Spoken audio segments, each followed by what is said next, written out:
ഞങ്ങളുടെ ഇൻറ്റിമേറ്റ് ഫ്രണ്ടായ ശ്രീദേവിയുടെ ഹസ്ബൻഡിൻ്റെ ബർത്ത്ഡേയും ഒപ്പം കൂട്ടത്തിലെ ഒരു സുഹൃത്തിൻ്റെ മുള്ള കല്യാണവും നിറഞ്ഞൊരു ദിവസമായിരുന്നു. അപ്പോൾ ഈ ധന്യമായ നിമിഷത്തിനിടയിൽ ഞങ്ങളെല്ലാവരും കൂടി ശ്രീദേവിയുടെ വീട്ടിൽ നിന്ന് കൂടി ഇനിയിപ്പോൾ ഇതാ ശ്രീദേവി ഞങ്ങളോട് കുറച്ച് സംസാരിക്കാൻ പോകും. ഈ നിമിഷം ധന്യമാക്കിയതിൻ്റെ പേരിൽ ശ്രീദേവിയുടെ വക. ശ്രീദേവിയുടെ വീട്ടിലാണ് ഇത് ഞങ്ങളെല്ലാവരും കൂടി. ഓക്കെ, നിങ്ങളോട് എങ്ങനെ നന്ദി പറയണമെന്ന് എനിക്ക് അറിഞ്ഞുകൂടാ.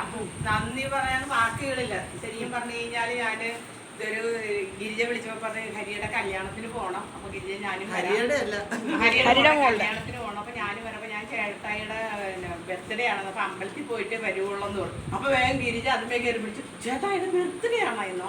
അന്നോ നമുക്ക് ആഘോഷിക്കാം. ഞാൻ പറഞ്ഞു ഇവിടെ മക്കളാരും ഇല്ല, അപ്പൊ ഞങ്ങൾ രണ്ടുപേരും മാത്രമേ ഉള്ളൂ, അപ്പൊ അങ്ങനെ ആഘോഷമൊന്നുമില്ല.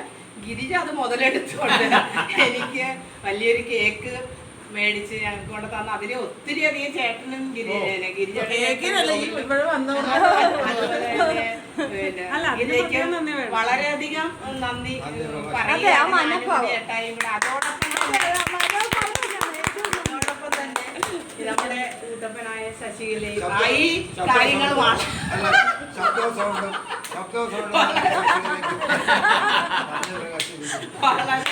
വളരെ ഗംഭീരമാക്കി പ്രസരിപ്പോടുകൂടി നമ്മുടെ മെയിൻ താരമായ നമ്മുടെ ശശികല കൂട്ടപ്പനും അതിന്റെ പുറകിൽ ചാലകമായി പ്രവർത്തിച്ച നമ്മുടെ ഉമ്മി കുളിച്ചു വളരെയധികം നന്ദി. അതോടൊപ്പം തന്നെ നമ്മുടെ പ്രിയങ്കരനായ ഹരിദാസിന് കൾച്ചറൽ സർട്ടിഫിക്കറ്റ് കൊടുത്ത അതോടൊപ്പം തന്നെ നമ്മുടെ സിബിക്കും അതുപോലെ തന്നെ ഇതിന്റെയൊക്കെ പിന്നെ ചാലക ശക്തിയായി ഗിരിജയുടെയും അതുപോലെ ഗോകുലേട്ടന്റെ എല്ലാം അതിന് പുറകെ വന്ന അടുത്ത ചാലക ശക്തിയിലെ മെമ്പറാണ് നമ്മുടെ സുമയുടെ ചേട്ടൻ.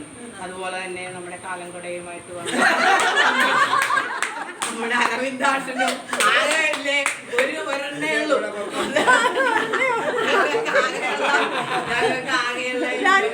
ഗ്രൂപ്പിലെ ഒരു ആൺതുണയും വന്ന അരവിന്ദാഷനും വളരെയധികം വളരെയധികം താങ്ക് യു ആൾ.